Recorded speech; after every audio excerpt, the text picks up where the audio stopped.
Well, that was a short chapter. It's now the next chapter, chapter 20, the prehistoric ruins to the east. Can I fit that? Hold on. I gotta type. Give me a second. The prehistoric ruins to the east. I don't think the was capitalized. We're nearly there, everyone. We've arrived.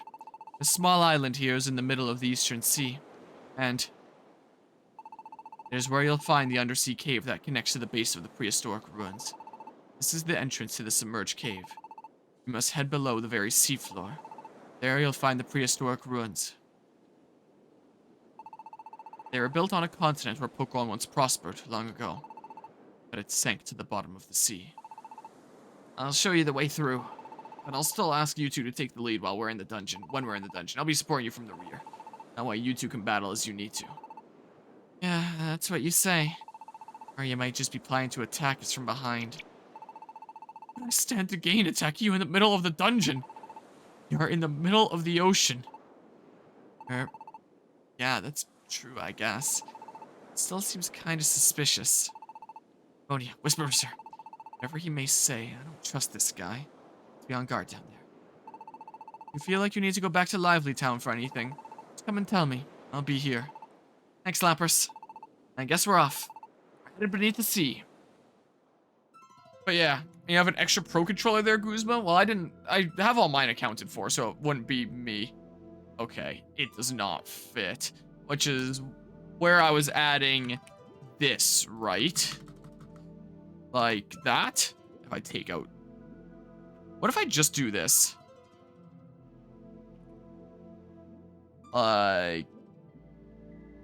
this. Maybe less spaces? I don't know. It's kind of centered now. Oh man, the music of this game is so good. There we go, that works. Things are going pretty alrighty here. I was just mentioning that I just graduated a few days ago. I was just about to chat about that a little bit. Let's see here. Why is this not handed to, well, whatever. Okay, can I save here? But yeah, yeah, I can't save here, sweet. But yeah, a nice. But yeah, so at the thingamabob, so you only wear this graduation gown for like, what, 2 hours, something like that there? You want to go rent a gown for a couple hours? That'll cost you 50 bucks. So during the ceremony, as the dean's on stage, and it's like, oh yeah, the gowns that you wear are like a symbol of your accomplishments. It's like, wow, there was a decent little price tag on that symbol, huh? It's a symbol of your accomplishments that you can only wear if you tell us the wacky 3 digits on the back of your cards. Yeah, this is the only way that I can go here, and I may as well just put distance dodge on my judo. Yeah, like, why? So, but, like, I have some graduation photos now that I try to smile in, and, like, I smile so awfully on camera. A performer, I don't know, sure. But another thing that they had there is when you rent the gown, there is this little waiver that you can sign where it's like, oh, there's gonna be people taking photos there after the fact. And this is just, like, giving them permission to take your photos, and they'll email them to you, but you just get like a preview. Oh, they're all enabled. You're just being a friggin' weirdo over here. Like, you only get a preview of them, and if you want the full things, you have to pay. But, like, you don't have to pay by default, and there's no harm in getting the preview, so you may as well sign. I was like, oh, fine, I guess I'll do it. I haven't gotten the email yet. But yeah, you step off that stage, and they have these professional photographers that have you stand with like a couple different backdrops and take some quick photos of you, and then you go back to your seat. And then presumably later, after they organize that all, they'll email them to you in like some sort of cut down preview format and be like, if you want the full thing, you've got to shell out who knows how much. So, you know, as there were the talk on stage about like, oh yeah, this whole ceremony is like this amazing thing to do with your accomplishments and all that. And here they are just finding every way that they can to make a profit of it. And it's like, wow, you greedy bastards. And one of the things that they had us do before going up onto the stage is they said like, oh, it's required before you can come up here and get your diploma and stuff, even though we had our diplomas before even that. We literally just went onto the stage just to shake hands and be congratulated. It was like, it's university regulation that you have to take this oath. That was something along the lines of swearing allegiance to your university and always gonna be acting out in the world with like representations to that university. And I will always like act in the university's best interest. And it's like, what the hell? My university has actually screwed me a lot throughout the years. I do not have any allegiance to them. I might have some allegiance to some of my profs that I really liked, but not to the university. Screw that. So yeah, there was that.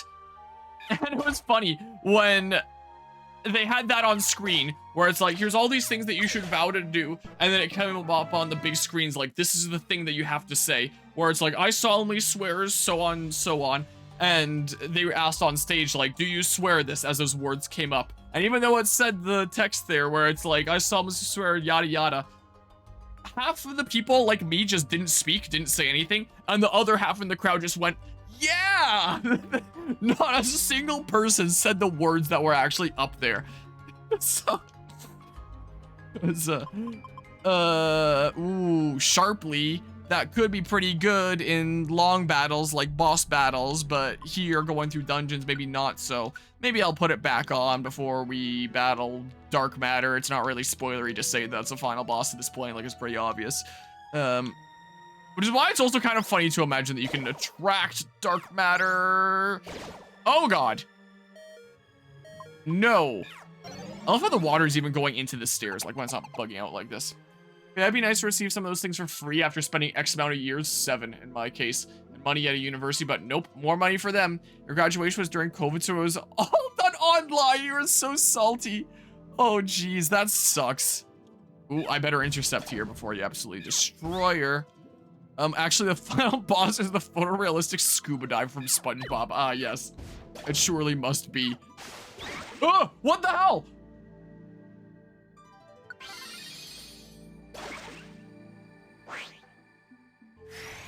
Ah!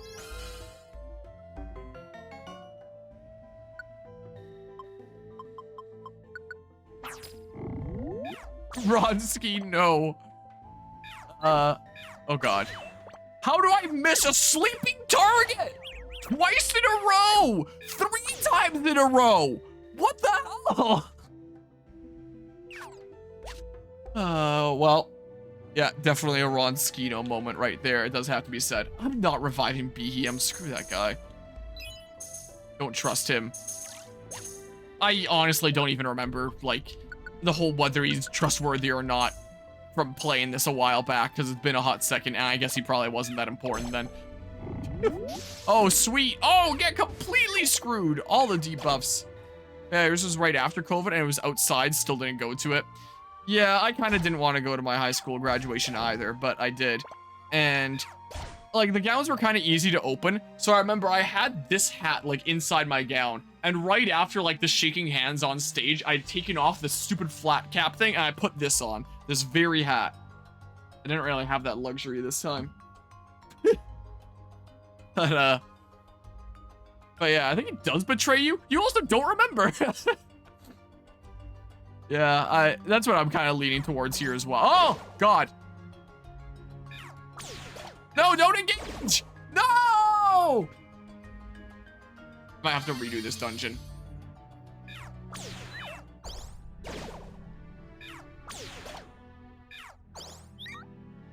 Please.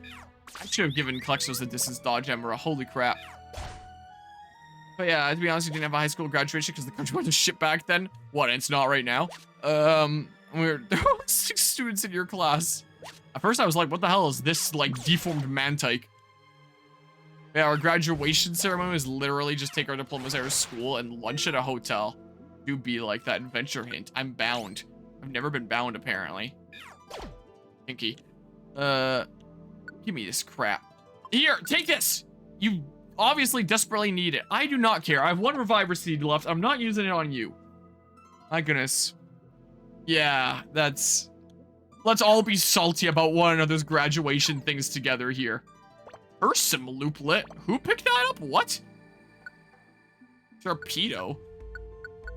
Is it you, maybe? Ow. But yeah, so... The graduation was nothing special. And then when you walk outside, we walked outside to quite the sight. Prevents a holder from getting confused. There was a protest going on right outside and directed towards the graduates. It was a Free Palestine protest because apparently, like, the university had, like, some sort of funders that are involved with, like, something to do with that. I have no idea. Oh, here, you can get Type Bulldozer now, too. But the protesters were, like, directing their protest at the graduates. So, like, you exit the hall, you go outside, and right at the top of the stairs, there's this huge crowd with megaphones that are screaming at you about, like, all the lives that you're responsible for, or, like, you have a hand in the loss of. And it's like, what the hell? We're just a bunch of broke college students that are just wrapping up and are just wrapping up being done with this institution. Like, we're not really, most of us aren't really going to be involved with it anymore from here, and we were just literally here to get an education. Why aren't you in front of the building of the people that are actually in power around here? Why are you protesting to a whole bunch of broke college students that, on their graduation day? Like, it was very out of touch. So, I was very surprised to walk outside and, oh god, immediately have a bunch of protesters screaming at me. So there was, like, the stairs straight up, and then there was, like, the very slow zigzaggy handicap ramp up, since it was a decent bit downward. That kind of went around the protesters. And literally everybody just took the ramp up and around them to try and get past them. So, ooh, sweet. But yeah, let's see here. No, my other, oh, you're right. Oops. that would help. Top of, you know, when you're 6 people in a class, you kind of get familiar with everyone. Yeah, you've got to be close friends with everybody at that point. It's like Harmonia. I see it all the time, MFW, and I've actually never known what it stood for. All you care and want is your diploma from your university, and the university wants you to do all these paperwork. Weird-ass ceremonies. On top of that, you have people that are screaming at you for shit that you aren't involved in. Yep. Because it's easier to yell at people who don't have anything to do with it and then brag about how morally superior they are. Yeah, it's strange for the pro-Palestine protesters to be targeting universities when, despite their investments, they are quite lacking in influence upon the Israeli government. Like, I don't know how much the involvement goes. I didn't even realize that there was anything, like, any connection at all until there was that protest going on. So maybe it was meant to enlighten uneducated, broke students like me or something. I don't know. But it's, yeah. My face one, my feel one, my feeling / feel also works. Okay, I gotcha. Well, now I know. I thought I picked up 2. Oh. I just made that one not be ready to despawn, is all I did. Please don't. Uh-oh. Whoa. Thank you, distance dodge. That is very handy. I guess it's easier to rally fellow activists on a campus than to transport a similar-sized activist crew to the nation's capital. But even if you're doing it on campus, like, just take the 2-minute walk over to the building where there's people in charge of the university. Like, go there on campus, instead of specifically targeting the graduating students. So they were there waiting for us, waiting to ambush us, essentially. Let's heal a little bit. So that when people started coming out, they could immediately just start screaming in their faces. Well, get put to sleep again immediately. Nice. So, you know, that was fun. That was a great time there. I don't know if I'm going to use alliances here. Why would you take that? Oh, distance dodge. Oh, phew. I was scared she was about to get, like, one shot. Oh, God. Oh, Type Bulldozer is so good. So, yeah, that was how the, that's how the graduation went. What was going on there. Uh-oh. Then in terms of other things lately, my truck has been broken down for the past 9 months, as I've talked about even during this playthrough before. Status mirror, heck yeah. Well, was it like a week ago? It was semi-recently here. Oh no! I had opened up the carburetor, looked inside. I thought, this doesn't look right. I adjusted it a bit, and I got to mostly stop leaking fuel. It no longer leaks fuel around, like, all the places that the parts go together. But it still leaks a tiny little bit of fuel, out this little plug in the bottom of the bowl where fuel accumulates. So I was like, oh, why is that not sealing properly? And so there was a car show that was going on today that was at an old vehicle museum, like really close to here. And I figured, oh, okay. If I get my truck there, it'll be filled with all these experts, both like staff at the museum that are like mechanics or volunteers there, and other people with their old vehicles there too, that might know a thing or two about how to fix that. And so, because I had already driven it home from my cousin's place thinking that I had fixed all the leaks, only to find when I got home, hey, it is still leaking slightly, and the engine sounds completely fine. I was like, you know, I'm gonna try and take it to this show. And I did. And, ooh, I didn't even notice this. Oh. Oh, okay. So I brought it there. I made sure to be like one of the first ones there so that I could have the chance to talk to some people before things got super hectic. And I did, and I got some ideas. And I drove it home again. And I actually had a lot of fun with that, I must say. Let's see here. Oh, my little cousin's just sending me a Discord message about when we're heading out tomorrow for GameCon. I'll say probably around 10-ish. Hopefully I'm not staying up too late playing Pokemon Super Mystery Dungeon. Try to get to bed at a decent hour tonight, because I do want to spend a lot of time networking at GameCon. Let's see here. And he says, Kay, when do you communicate with your family through Discord? Sometimes we text. But a lot of the time it's Discord, yeah. It's kind of the case. So yeah, I actually got a really nice place, like, right next to a tree here. So, because I came in right about the same time as this guy, so they just said, oh yeah, just loop around and go get set up here. So I was, like, right in, like, the entrance to this gated area, so I had a really good spot. And it was nice and cool there, maybe a little bit too cool because it was kind of windy, but, like, nice shady spot. There's my don't mess with Texas plate that I have on there now. And I successfully got it here. And I actually had a lot of people chatting with me about it, despite the fact that I was the only, like, unrestored vehicle there, which I guess helped it stand out. The fact that I have the only fixer-upper here, whereas everyone else that was at the show had, like, these shiny, amazing-looking vehicles. And I had the work in progress. Some people were talking to me about how the hood opens. Some people were talking to me just because they were like, holy crap, a Fargo! That's so cool! You don't see many of those. And there was no other Fargos in the show. There was one in the museum that's privately owned that someone stores there, which is similar to this one. But you don't really see that many Fargos around. So some people were chatting with me about that. Some people were chatting with me about the carburetor that wasn't working all that well.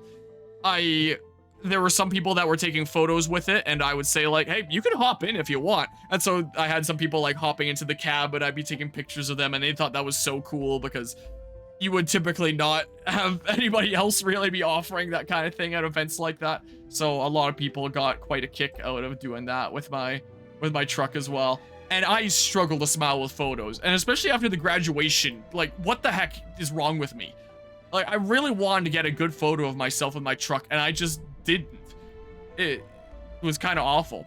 But then out in the parking lot here, they had, like, a whole bunch of cars there. They had a whole line of trucks over this way. They had some old police vehicles here.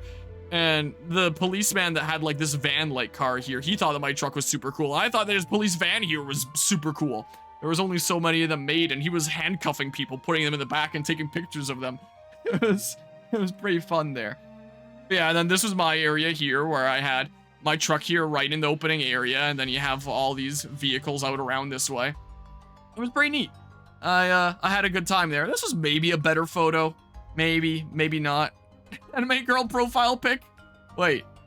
For me with these? Or wait, what's on your Discord server that'd be questionable for your family to see? Okay, that's the context I needed to see. Because, like, things on Discord are only shared on a server-to-server basis. Yeah, an anime girl profile pic. Yeah, that would certainly be something.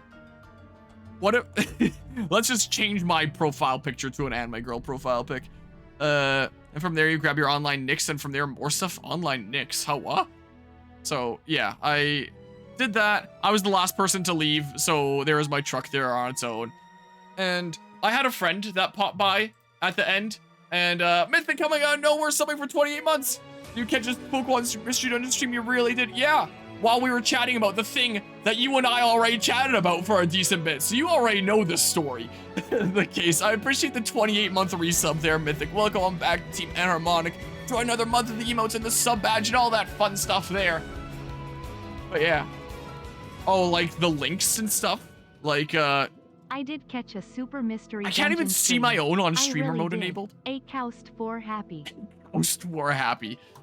But yeah, there's my friend that makes me look short. I'm like 6'2". He's gotta be like 6'5" or 6'6" is the case. Obviously, I blacked out my full name because I'm not out of my mind here. And like, look, he's smiling good. Look at me though. What the heck is wrong with me?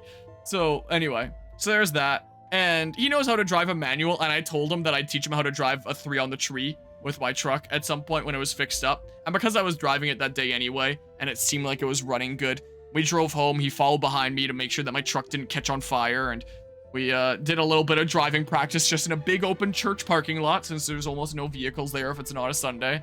So just doing loops, and I was teaching him how to do it with the 3 on the tree there, which some of the staff of the auto gallery were telling me, you know, that is like the best anti-theft measure ever. 3 on the tree, because almost nobody knows how to drive that thing.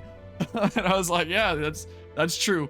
And yeah, it was kind of fun showing him how to do that.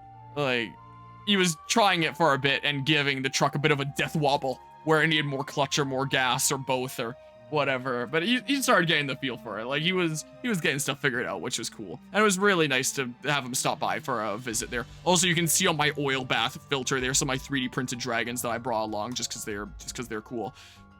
So it's home now, and I found out on getting home, it's not only that it's slowly leaking gas out the carburetor, it's not only that it's slowly leaking oil, which I knew about since last year when it would essentially very slowly leak oil, and I just topped it up from time to time, so it's not like it leaks it fast, but it still leaks it. Now, it also leaks coolant! Because I got home, and there was a big green puddle underneath the front of my truck. I was like, oh boy, that's great. So, with coolant, oil, and gas all leaking now, I got it safely home and in the backyard, and I decided, well, that was fun. I had a great day today. I am not driving this thing anymore until I solve that stuff. Also, I might turn my camera down a little bit here because, like, it's a weird angle.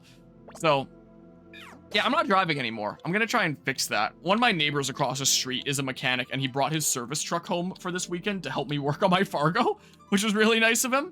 So I might kind of lab some things with him and maybe try to put to practice some of the advice that people were giving me at that show in terms of fixing the gas leak. So yeah, that was my day today. So all in all, a pretty good day. But man, that truck, I swear. But it actually, like, it brought people a lot of joy talking about that. It brought me a lot of joy talking about it too.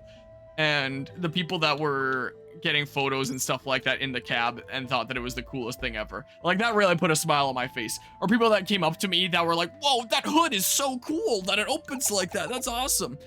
Because I thought mine was going to be like the least flashy thing there, because I'm surrounded by all these super flashy things, and mine is the one work in progress. But maybe that's what actually made it stand out. The one actual in-progress project. Why are you getting out of here? And people were chatting to me about, like, hey, what have you done so far? What are you still going to do? And we're interested in learning about what's going on with that. Hey, look, it's my first shiny Pokemon, Clawitzer. It's boobity bop. But yeah. You know it's quality when you're worried it'll spontaneously combust? Yeah, that's why I'm not gonna drive it anymore, because I don't want it to spontaneously combust. But yeah, honestly, for you, you're the most questionable thing you have on Discord aside from your secret server that uses save images and other things. Yeah, that's literally what I do. That's literally the friggin' Zorro and my scarf emote server that's right under my server. In my server list, if anyone notices that whenever I pull up, I don't need that. Whenever I pull up, like, display capture on my server there. Never thought of the idea of Discord being compromising because you only use it to go into the servers of streamer friends and shitpost. That's fair. I've had a lot of classes that use Discord servers, and I really wish that I could hide, like, my streaming status in some of these servers. Like, I'm still in the lab server for my research project, which I kind of like being in to be on top of, like, all these cool research papers and stuff that are coming out.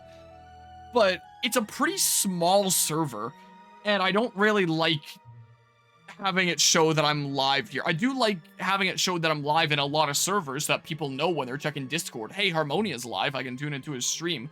But the fact that it shows that I'm live, like, there. I've left most of my class servers at this point. I've only stayed in the ones that I was, like, group projects, where I was cool with the group and we're friends now, and they know that I do content creation anyway. The one that I'm just a little iffy about is my research project kind of research group server, where it's like, there's really cool things that get posted there. But yeah. So, yeah, that's what I probably should have done in hindsight. I just kind of like the convenience. But if I had to do it over again, that's what I would do. Because, yeah, I don't, I hope nobody from that research group under my prof is watching this stream right now is like, what? He doesn't want me watching him. What gives?